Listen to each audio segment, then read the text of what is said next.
Right, guess we'll get it started. Just to answer Morgan, your question. Yeah, it will be recorded, so don't worry about that. Um, so if anyone wants recording after, we'll just obviously send that around. Thanks everyone for joining Program One's first ever Black History Month webinar. This took a few weeks to prepare, so big thanks to everyone who took part in making this a possibility. Unfortunately, Abo CD had to pull out last minute due to personal reasons. Most of you may know her from her mentoring scheme at the Elite Foundation. With that said, I'm sure it will be a great webinar nonetheless. So hopefully we can make her lunchtime that extra bit better. Let's get straight into it. So just a brief breakdown of today's webinar. It is scheduled for 1 hour, but the majority of it will be focused on the Q&A towards the end. So I'm sure we will get a lot of good questions. I'm definitely excited for that Q&A at the end. I'm going to start by introducing our panel guest for today, and then I'll touch on what Black History Month is all about, as well as the importance of it. Jasmine will then take over and go through some fun educational slides for the audience. We will then move on to our lovely guest who will take the main stage and discuss their personal journeys in recruitment and share some valuable tips and advice on having a more diverse and inclusive attitude towards everyday life. So hopefully everyone listening can leave with something new and valuable today. Just some quick webinar notes. So everyone's cameras and mics are muted and turned off. Please type your questions in the comment section throughout the webinar. Like I said, the participant Q&A will be after the panelists present. So if you want to use the mic to ask a question, obviously I know a few companies are doing like a big screen for the whole office. Just raise the hand emoji and I will unmute you or give you access to the camera. The webinar will also be recorded and available for access within 24 and 48 hours.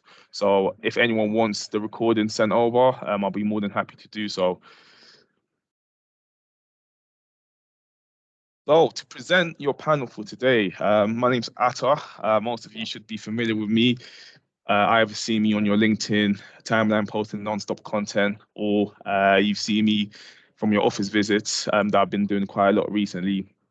I've been leading the Program One initiative for just over a year now. A bit about what Program One is. So our main aim is to address the underrepresentation of Black talent within the entire recruitment industry.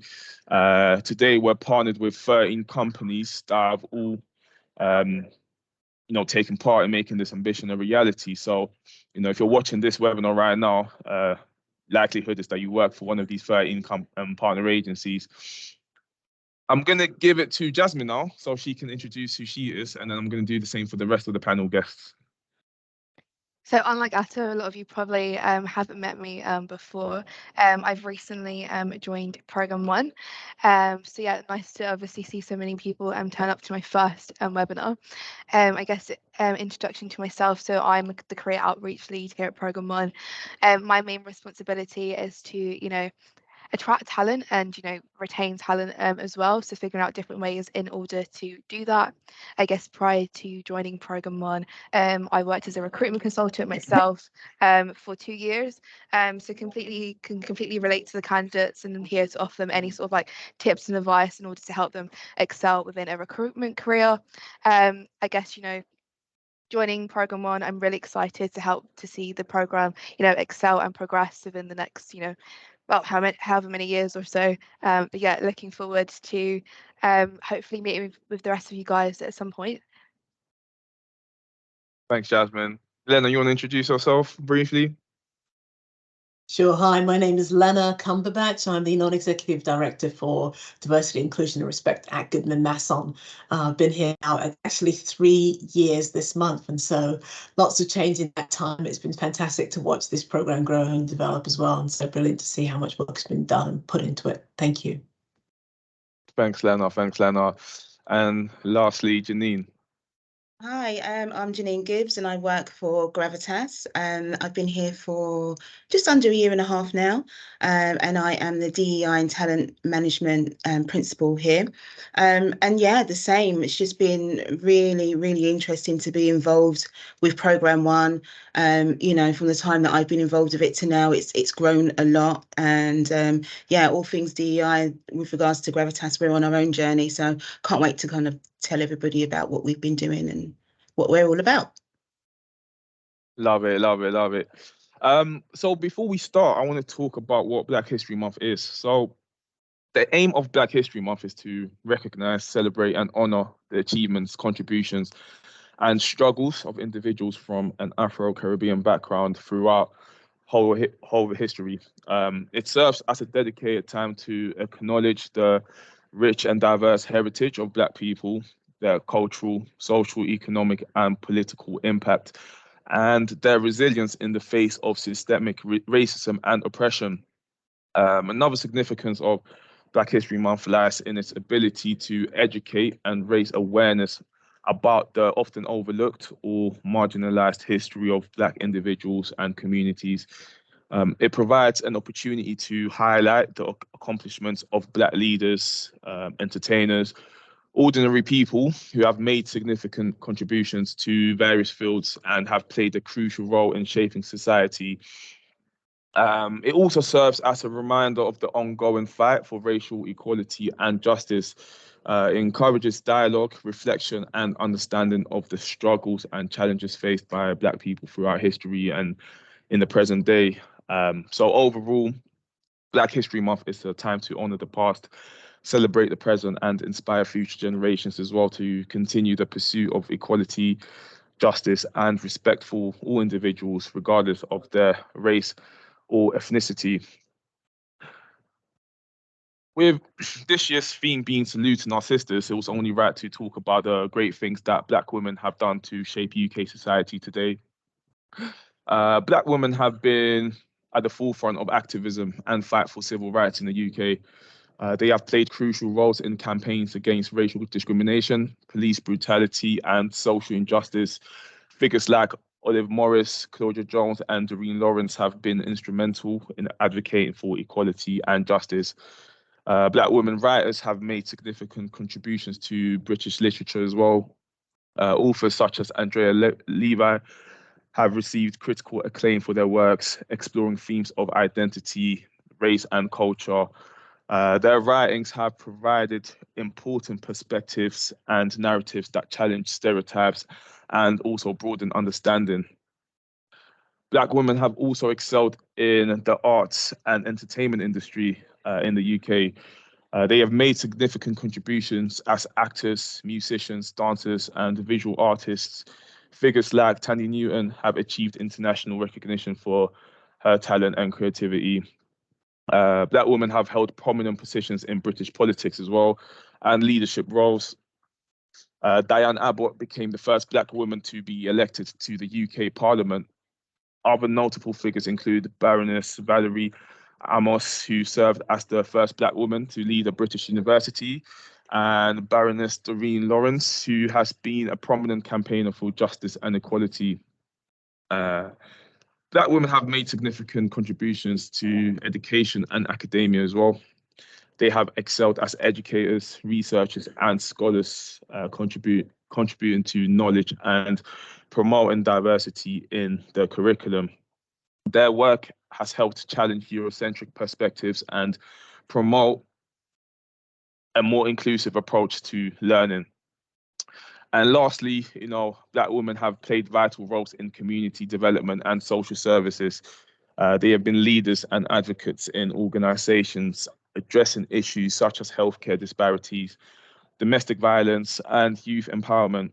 Their contributions have helped uplift and support marginalized communities.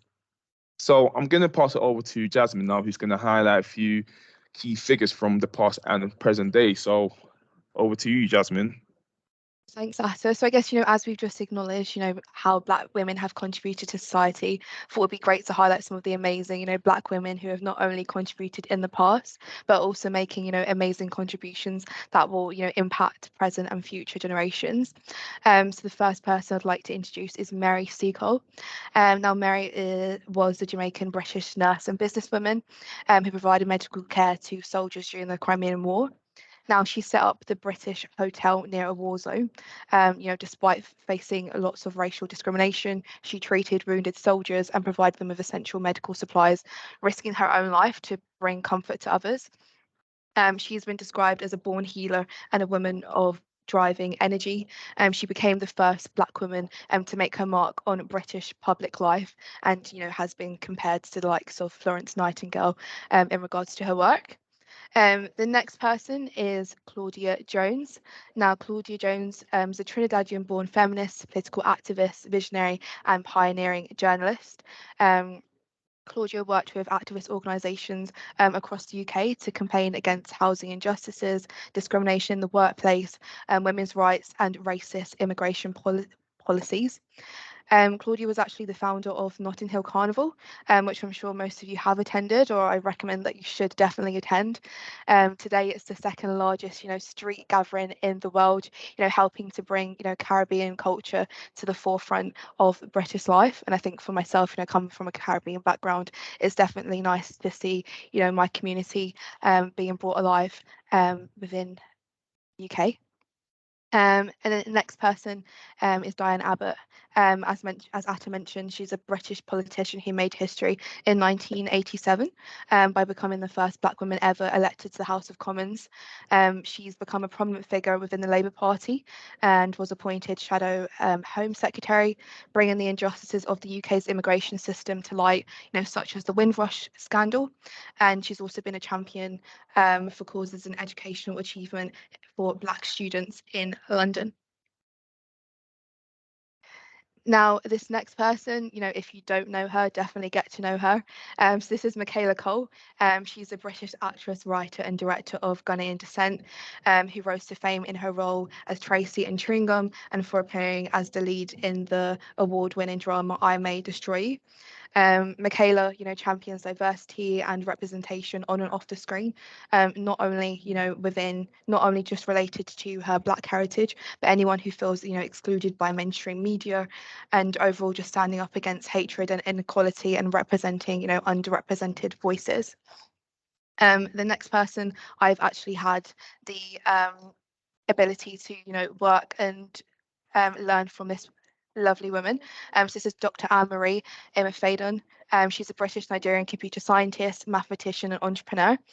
She's best known for her work as a champion for diversity across the STEM subjects, so science, technology, engineering, and maths. And she's actually one of the co-founders of STEMETS in 2013. And STEMETS is a social enterprise that inspires and supports young girls and women to pursue careers in STEM. STEMETS has actually reached more than 45,000 girls across Europe, and Dr. Anne-Marie was named the most influential woman in tech in 2018 by Computer Weekly. And now this next woman, she's actually not of British heritage. However, she's definitely having an influence across, young women all across the world. So her name is Simone Biles. She's an American artist gymnast who has recently become the most decorated gymnast ever. She's considered one of the greatest of all time, achieving, I think it's about 30 gymnastics world championship medals and 7 Olympic medals. Now, Simone's devotion to gymnastics, along with her amazing performance and character, has inspired lots of Black women to participate in sport, as well as embracing her activism by offering various programs for young women and women to improve their lives, not only across sport but youth development as well. So yeah, some amazing women that we've just highlighted, both from the past but also the present as well.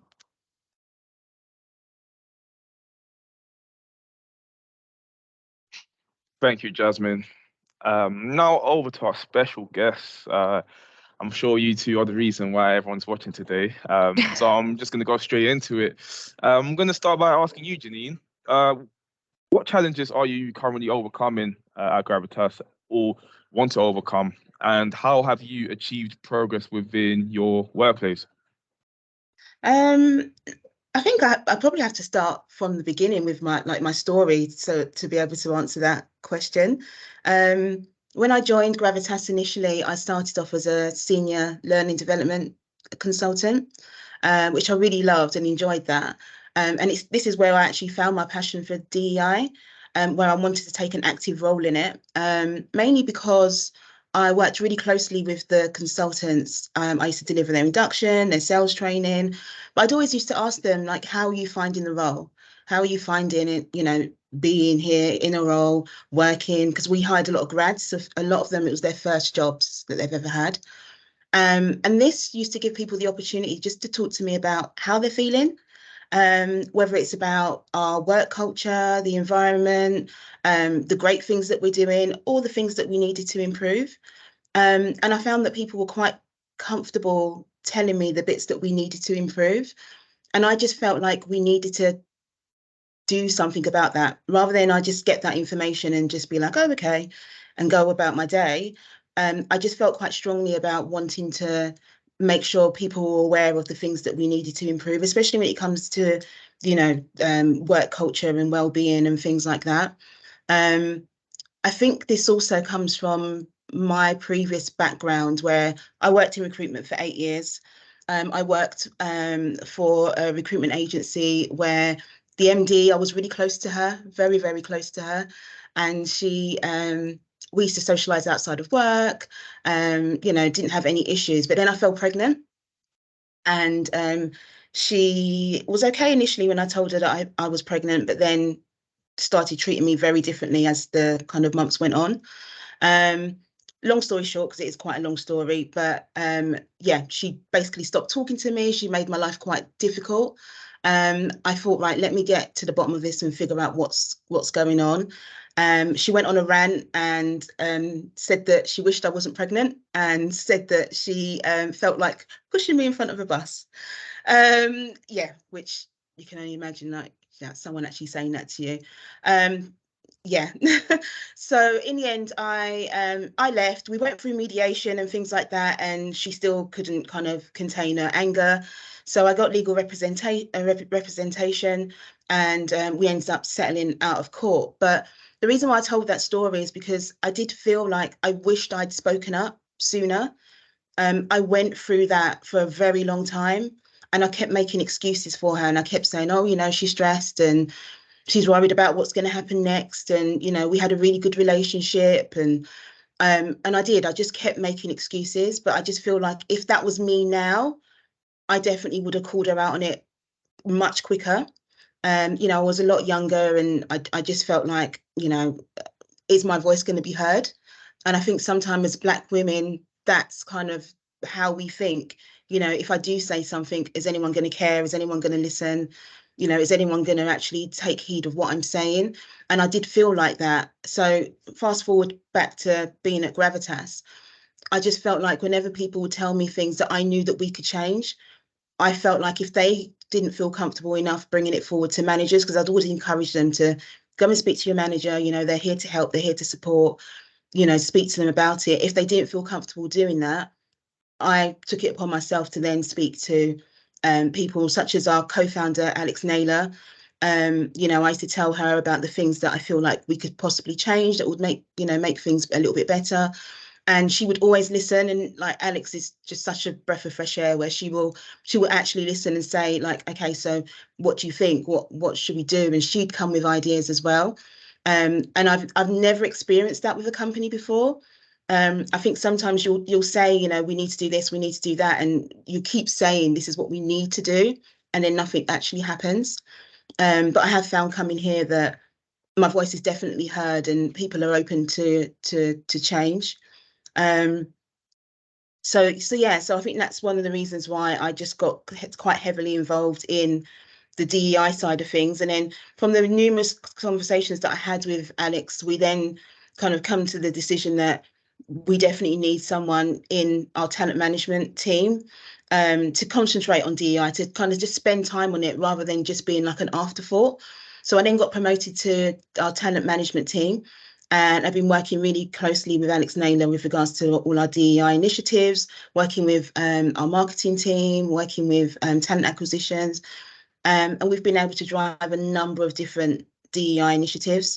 We've got a DEI committee, which again, I've been a part of DEI committees before in the past. And again, it's been a lot about, we need to do this, we need to do that, and then nothing actually happens.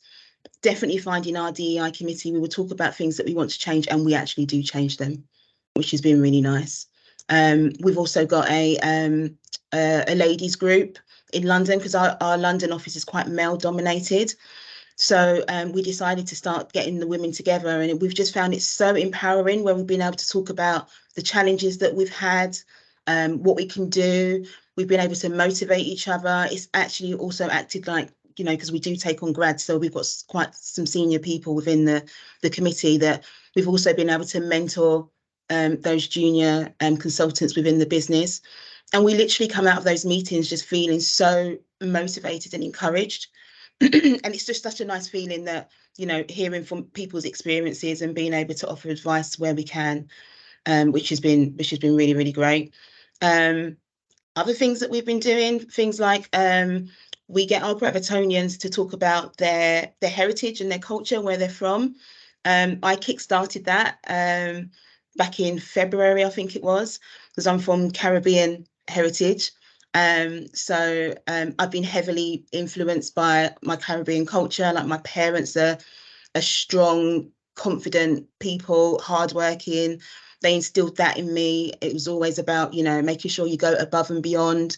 You know, they would also, you know, say to me, you know, it sometimes can be harder for you because you are a Black woman, that, you know, you are going to have to go that bit harder. I never used to think too much into it, because that's just what I was always instilled, until obviously you get into the working world and you realise in some instances, yes, that is the case, and you do have to just go that bit more. And I find making sure that you're able to bring your authentic self to work is really important as well, and I think we forget about that sometimes. We can get caught up in what people want us to be, but I think the best thing you can do is just literally be yourself when you're at work, and that's what people are going to gravitate to. I feel like that's what makes people gravitate to me, just because I'm not scared to talk about my culture, how it can impact our working environment, and just making sure that everyone has a voice. So the journey that we are on at Gravitas, it's a continuous improvement with DEI. You know, we're not at all looking at it like, okay, we've done our bit now, that's it. We know that there's a lot that we still need to do, and there's lots of conversations that need to be had and that we are having. I just think it's about listening and taking initiative to speak up and say that we need to change and actually do it. It's not an easy journey, but it's definitely a worthwhile journey that I find. Yeah. No, thanks for sharing, Jennine. Definitely sounds like a lovely journey that you've been on. And yeah, you know, stuff that you mentioned earlier, it's obviously things that we want to try and move away from as recruitment companies. Lenna, do you have any similar challenges that you've faced, you know, during your time, and, you know, how have you achieved progress within your workplace? Thanks, Jennine. Thank you very much for sharing. It's brilliant. It's amazing. Thank you. So first challenge, I'm not a recruiter. So never have been, and it's not my area. So my first challenge when I joined GM was learning all the recruitment terms, and you all have some terms, let me tell you, promise, right? Seriously. So learning all that information. But I think when I came in, it was 6 months post the murder of George Floyd, and my phone was ringing a lot, as I'm sure many of you can imagine. My background is that I've been working in diversity and inclusion one way or another for about 25 years now, and I'm in a position now where I'm fortunate enough to be able to say who I want to and who I don't want to work with. And having a conversation with Guy and with Paul and Catherine and Kezi and Deji at the time, I wanted to work with Goodman Masson. They didn't have it all right. They didn't have the things in place that I wanted to see in place in an organization, but they wanted to. They wanted to do more. They wanted to get it done better. And so the exciting thing for me was this project and program that they had involved that they wanted to create called Program One. And I just thought, this is really exciting. This is something really innovative, and I'd really like to be involved in this and with an organization that's doing stuff like this. And so I think a lot of the work that we did at the beginning was, for me, was understanding the environment. I like to go into an organization and understand the current environment, get to know the culture, learn about the people. There are different aspects of any organization that can contribute to what is working and what isn't working. And so looking at data and numbers are one of the things that I love and are really important. And I'll happily sit down and crunch a spreadsheet data set and look at numbers and see where there are gaps in the representation that we want. But I also want to understand the experiences of people there. So one of the first things I rolled out was an employee engagement survey to understand how people feel in the organization and see understanding. And so with meetings and understanding groups of people that we're spacing, and I think some of the key areas around Goodman Masson around what we needed to learn was understanding that people needed a space to be able to give their opinions and be able to speak, similar to what Jennine has just said, in terms of making sure people know that they can speak up, who they can speak up to and how they can speak up, but also just educating people on this diversity, inclusion, equity world, right? And making sure that they have an idea and understanding of it, because a lot of people are just afraid of the topic. And so how do we even have that conversation to begin with if people are too scared to talk about it? And so I made myself available as much as possible. We did a bunch of webinars, did a couple of open door sessions. This was all during the pandemic, so I was shielding myself personally, but bringing into this space, even though it was only virtual to begin with, was really important, being able to interact with people, understand what their experiences are and where we wanted to go. So I think a lot of the work was about visibility to begin with, and making sure that this discussion and topic was coming not just from me, this one person, or two people who are having conversations about this, but across the whole organization. So at leadership level, and it's taken time to get to those places, but I think we're in a really good place as an organisation now in terms of developing the work that we're doing. I feel really confident and comfortable, and I use a lot of the work that we do at GM as good practice examples in other places where I work for other clients, for other contracts that I'm involved in. So I think, consider the sum of them. We've, for example, we recently ran strategic planning across the whole organisation. Everybody participated, and that meant that everybody got to decide, what does the future of Goodman Masson look like? And everybody gets to decide how we're going to achieve that and what we need to do in order to do so. So I think these are some of the key areas where, as an organisation, holistically, we've really taken a really forward-thinking and strong approach in addressing our aims and ambitions in this space. Thank you. Thanks for sharing, Lenna. Obviously, you was a massive part of my, journey at Program One as well. So just a big thank you for everything that you've obviously contributed. Back over to you, Jennine. You mentioned earlier, a lot about your kind of Jamaican background. Just tell us, what does being Black actually mean to you? I just always find that a really strange question, because it's just me. It's just like, being Black is being Black to me. That's just it's all I know. My culture is, I love music. I love the Caribbean food. I just love the influence that we have on the world. Whether it is music, hair, clothing, we have we've got a big influence, the Black culture, and I'm just really, really proud of it. I like speaking about it as and when I can, telling people, just about me, where I'm from, where my parents are from. Like, my dad was born in Kingston, and he came over when he was 5. My mum was born here. But yeah, my house was just forever filled with music, and so much so that I've actually got weird knowledge around music when it comes to all genres. It could be pop, it could be dance music, anything, especially 80s and 90s stuff. I'll know the artist, the song title and all of that. And that's just because we played everything in my house. So yeah, for me, being Black is just, it's about the culture and the influence that we have on the culture, and I'm just very proud of it. Love that, love that. Was it similar setup in your household, Lenna? You? Actually, really different experience. Not in that my parents were, I mean, both of my parents are from the Caribbean as well. My mum's St. Lucia, my dad's Bajan, Barbados. But I think for me, I grew up in Bermondsey in the 80s. It is not like it was then. Don't be no bougie Bermondsey back then, just for the record. Okay, for those of you who know Bermondsey, in South London. And it was a white neighborhood. Everybody there is white. It's white working class, and it was National Front territory. So, you know, that you've heard of the BNP and the extremists in the UK. And so National Front, NF, was graffitied across my entire estate. There were 2 Black families on my whole estate. And I was one of the Black kids in my class. I was the Black kid in most of my classes, but, you know, a couple of different times we had another Black kid as well. Black family joined us. And so for me growing up, I knew that I was Black. My family were Black. You talk about music, and, you know, my dad had this wall of albums and records, and that was all the kinds of music that there are. You know, he had friends at Capitol Radio back in the day, and he would loan them his album collection to play on the radio. I mean, like, so all of that, my family, the works, but at school, and when you're a kid, that's half of your life, right? All the kids were white.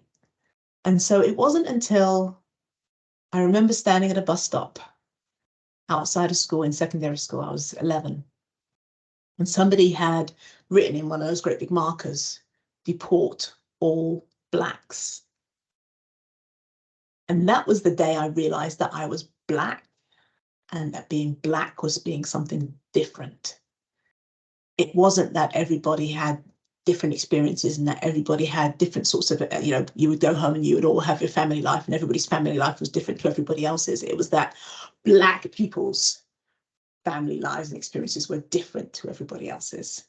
That was the day I realized that. And so in a lot of ways, that's the first experience of Black as an identity being something that became a part of me.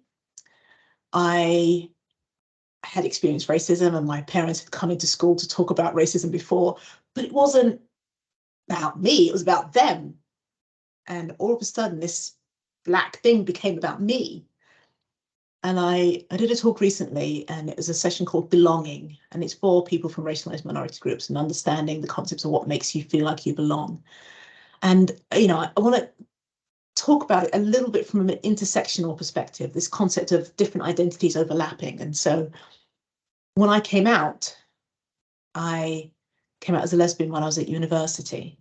And I remember thinking, okay, there are no Black women here. And there are definitely no Black lesbians. And so for me, those 3 identities, and you talked to Jennine about being a Black woman, and boy, is that a thing. For those of you out there who don't mind, seriously, so many. This session doesn't have enough time to encompass a discussion of Black women on its own. Okay, so let's have another session another time about Black women, please. Thank you very much. But in the meantime, saluting our sisters, we're here. But when I came out at high school, I remember the university. Sorry, I remember the other queer kids who I identified with and my friends were going to this big event that weekend for the LGBTQI community. And that same weekend was going to be a National Organization of Women event in Washington, D.C. So I was living in Vermont, where it's the population, again, 99.7% white. And so they were going to New Hampshire, where, again, great white population. But in D.C., I thought, it's half of the people there are Black.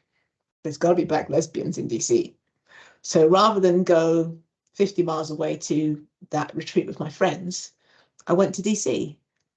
And I remember looking at the program when I finally got it, and it said there were two whole Black lesbian events happening. I was like, yes, okay, it'll be fine, it'll be okay.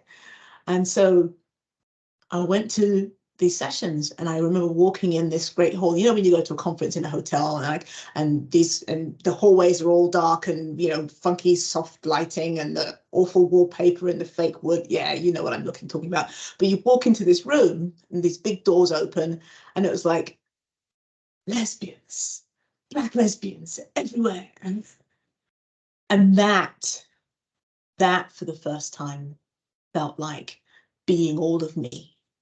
Being Black, being a woman, being queer. That space was the first time I felt like being me. And so when I think about being Black, I can't, in a lot of ways, separate that from my identity as a Black woman, as a Black queer woman. And so that's my space. That's where I am. Thanks. Thank you both for sharing your amazing stories. Just to kind of round everything up then. So can people take action and promote diversity and inclusion in their day-to-day lives, in work and outside of work? Jennine? Yeah, this is something that I've spoken about a lot at Gravitas, and it's just, I've kind of coined it as spark the conversation. I think it's just about having those conversations and not being scared to have those conversations. You know, I've heard time and time again people saying, oh, you know, I don't know what I can say. I don't know what I can't say. I don't want to offend people.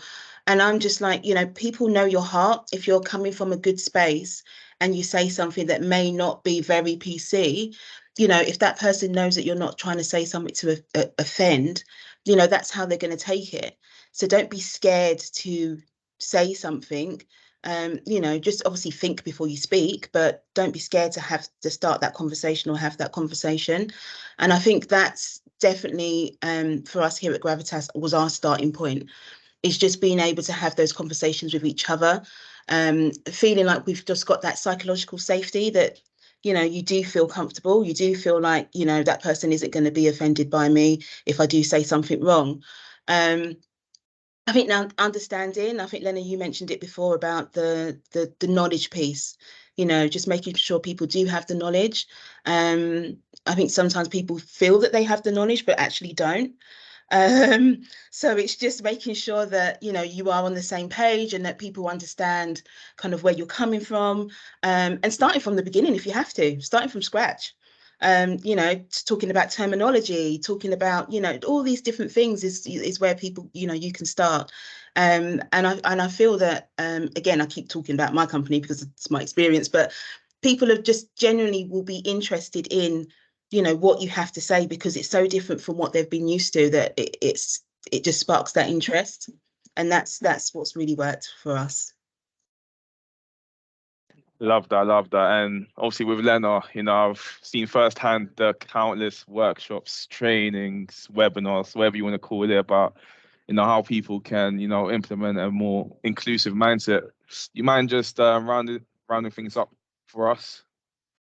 Absolutely, my pleasure. First of all, I'd like to absolutely echo what Jennine has said, because completely agree with that. That creating of space from both perspectives, to hear somebody and also to feel comfortable speaking, but also to hear and assume that there isn't offence until it's intended. Generally, when people are trying to be offensive, it's obvious they're trying to be offensive. And so being able to create that space is so important.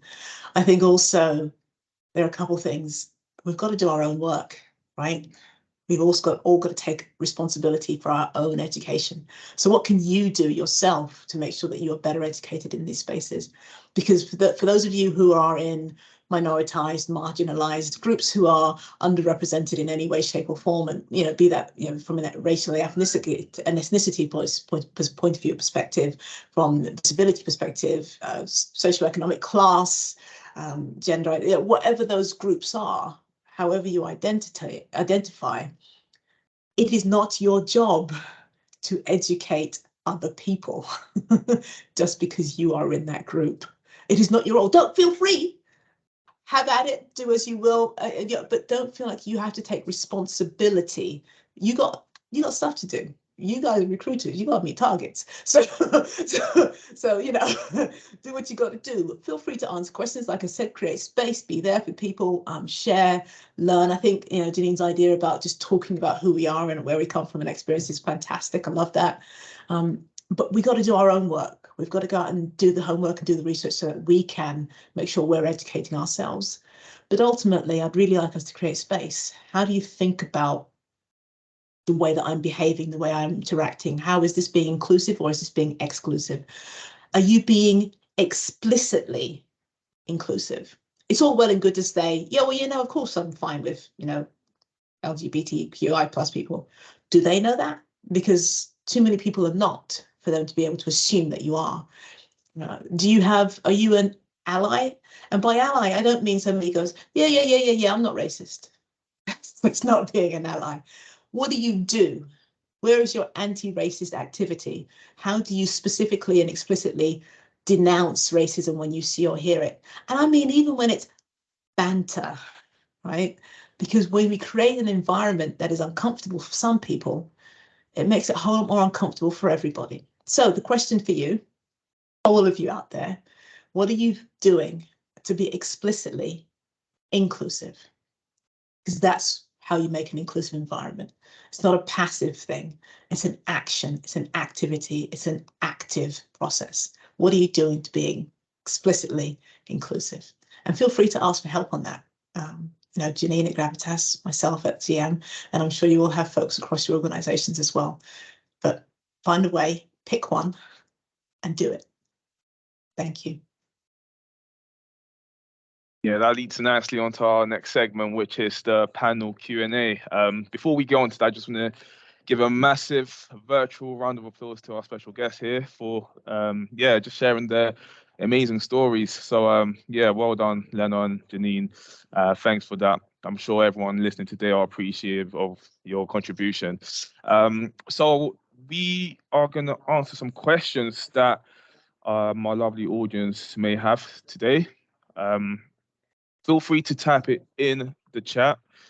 Obviously, I am aware a few of the companies have only one screen for the whole office. So, if someone wants to speak out, let me know, and then I'll mute your mics for you.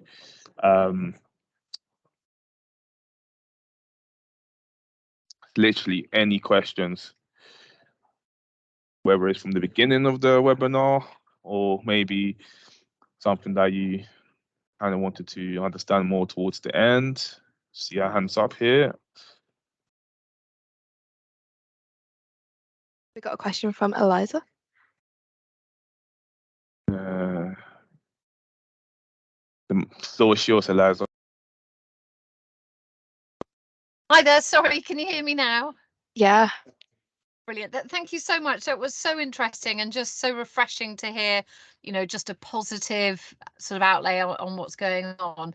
I'm sort of partway through a CMI course at the moment on EDI. And Lena, I love your question about just what are you doing to be inexplicitly inclusive? And that's a question that comes up on my course. It's a question we ask as a business. It's a question we always try and achieve. But what sort of guidelines do you think are helpful for us to follow to make sure we are being inclusive? Because I must admit, what I think might be inclusive might not be inclusive to someone else. So how do we tackle that hurdle, do you think? Awesome, absolutely. And so being specifically, if you want to drop the slides, we can look at each other. That'd be grand.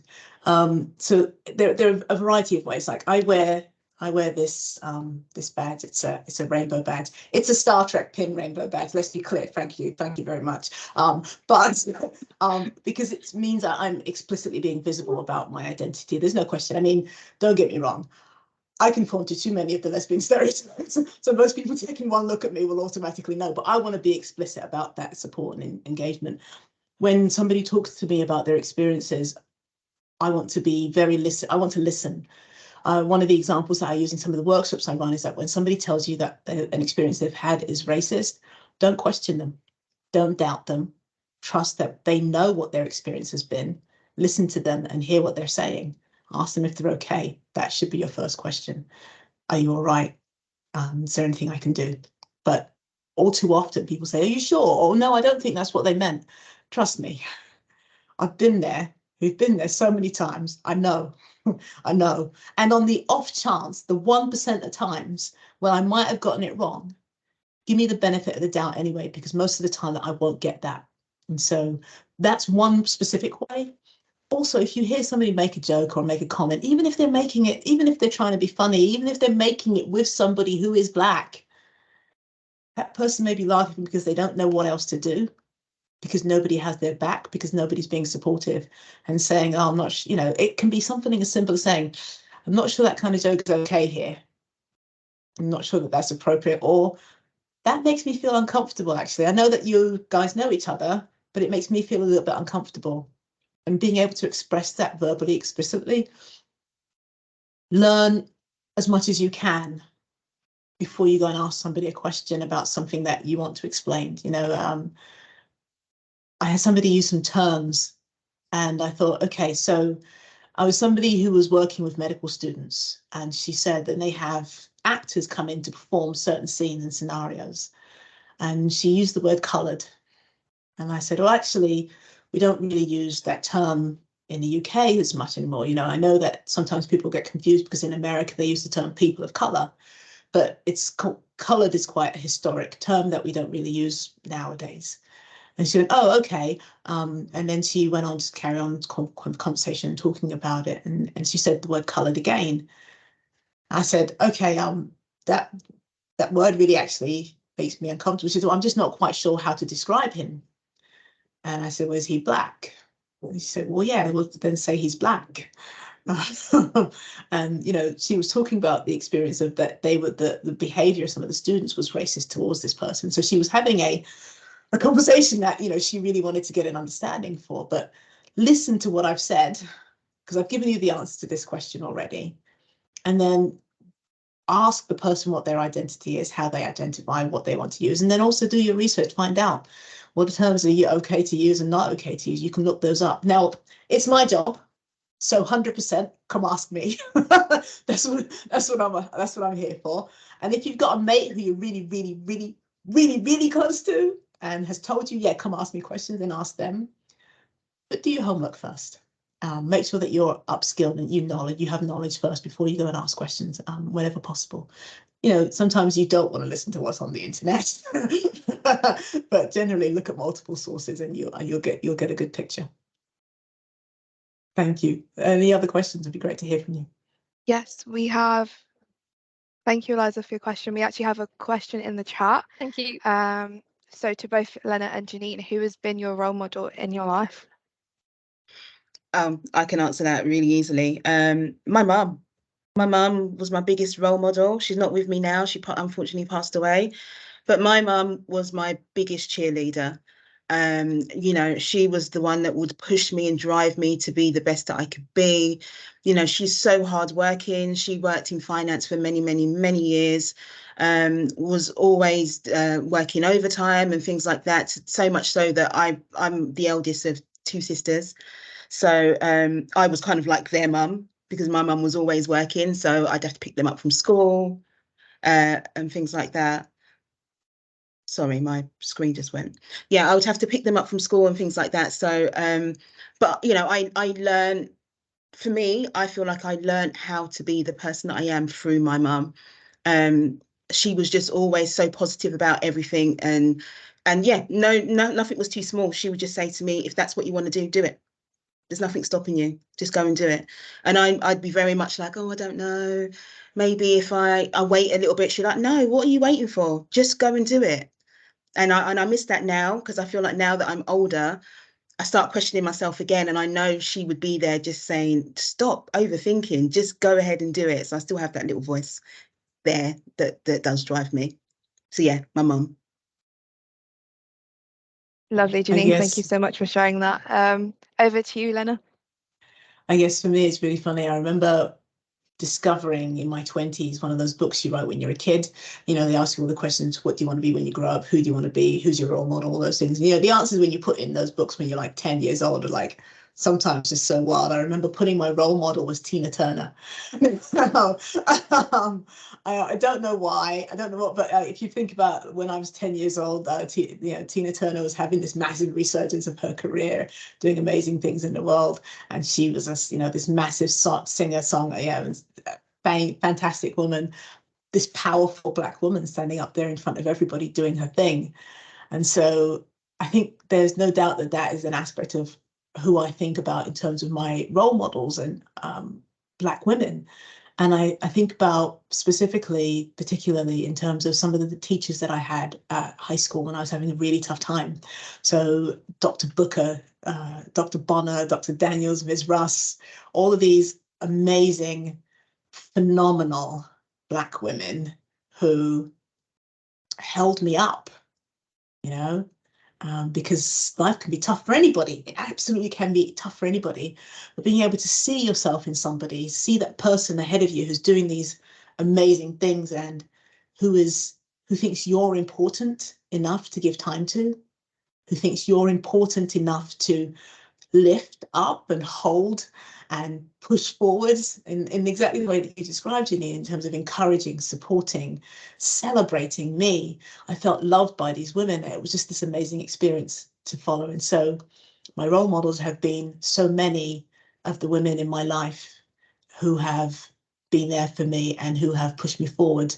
Even to this day, there are Black women in my life who are nurturing me and my ambitions. So yeah, saluting our sisters, 100%.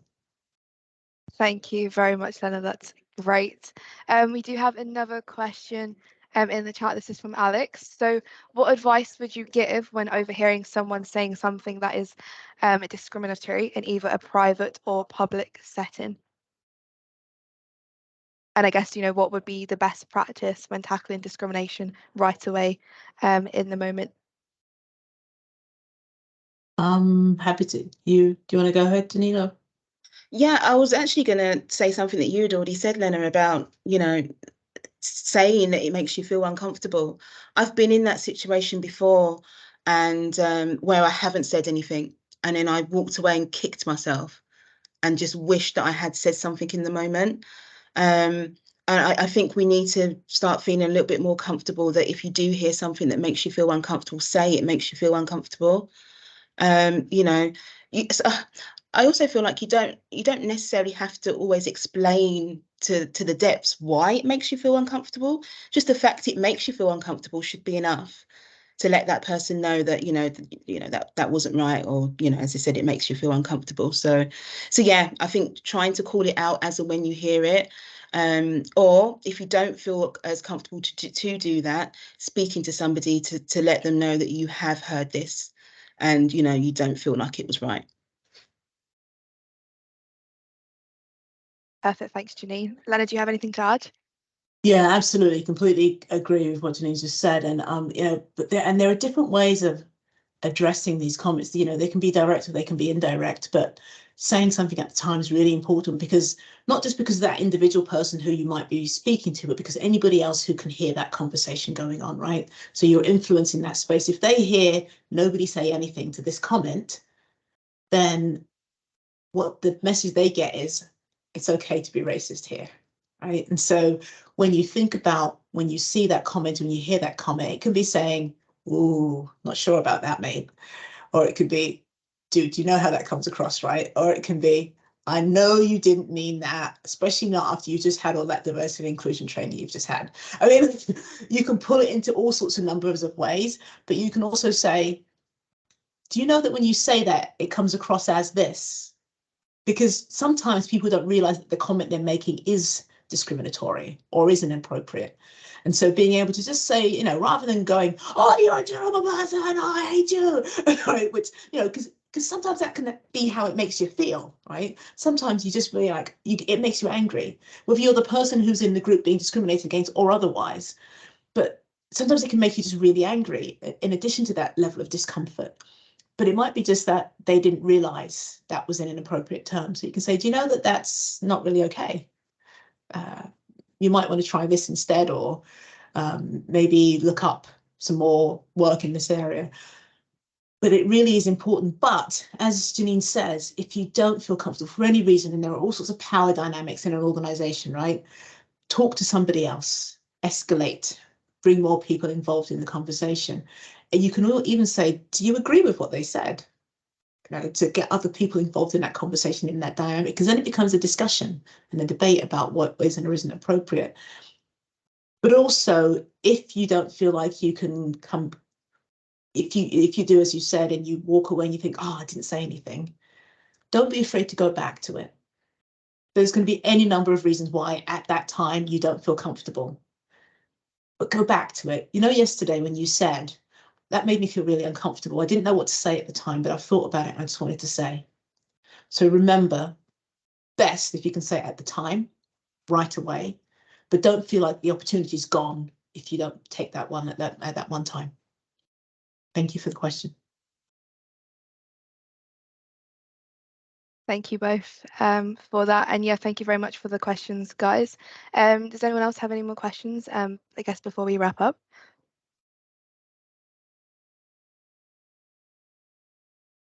Looks like that's a no.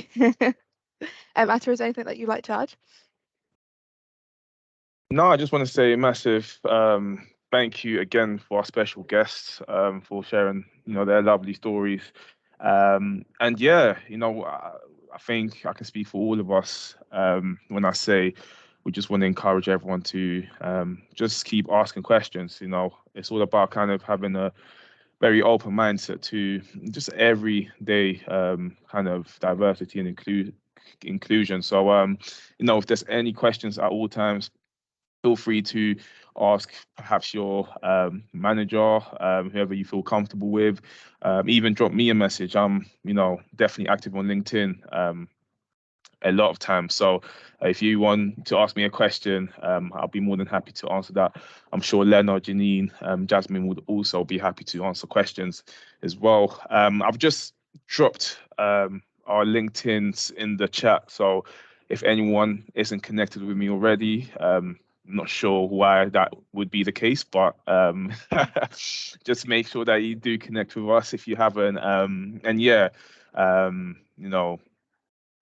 like I said in the beginning, this webinar is recorded. So if anyone wants this to be sent over, just drop me a message and I'll be more than happy to do so. I guess this is the end of the first ever Black History Month Program 1 webinar.